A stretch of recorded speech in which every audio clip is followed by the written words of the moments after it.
శ్రీకృష్ణుడు ఒకరోజు పాండవుల మందిరంలోనే కాస్త తీరిగ్గా ఉండగా అర్జునుడు అడుగుతాడు, బావా అప్పుడు యుద్ధం హడావిడిలో ఉండి నేను సరిగ్గా వినలేదయ్యా, అర్థం చేసుకోలేదు, మళ్ళీ ఒక్కసారి భగవద్గీత చెప్పబోయా అంట.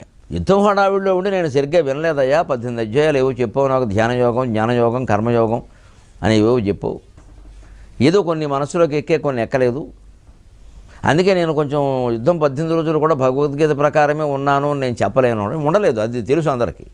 అభిమన్యుడు పోయినప్పుడు అంతగా దుఃఖపడ్డాం, ఆ మర్నాడేమో సైంధవుడు చంపుతానని వెర్రి ప్రతిజ్ఞలు, వీర ప్రతిజ్ఞలు కాదు, వెర్రి ప్రతిజ్ఞలు, ప్రాణాంతకమైన ప్రతిజ్ఞలు అవన్నీ. శ్రీకృష్ణుడు కాపాడాడు కూడా సరిపోయింది. అవన్నీ చేయడం, కర్ణుడు నాగాస్త్రం వేస్తుంటే ఏం చేయాలో తెలియక వెర్రిమోహం వేయడం, ఇవన్నీ మొత్తం పరిశీలిస్తే అర్జునుడు ఎక్కడ భగవద్గీతను పూర్తిగా అవగాహన చేసుకుని వ్యవహరించినట్టుగా కనపడదండి. అంత తేలిక కాదండి వేదాంతాన్ని ఆచరణలో పెట్టడం. అర్జునుడు అని గొప్పలు చెప్పక్కల, ఆయన బలహీనతలు ఆయనకున్నాయి, ఆయన నరుడే, నారాయణుడు.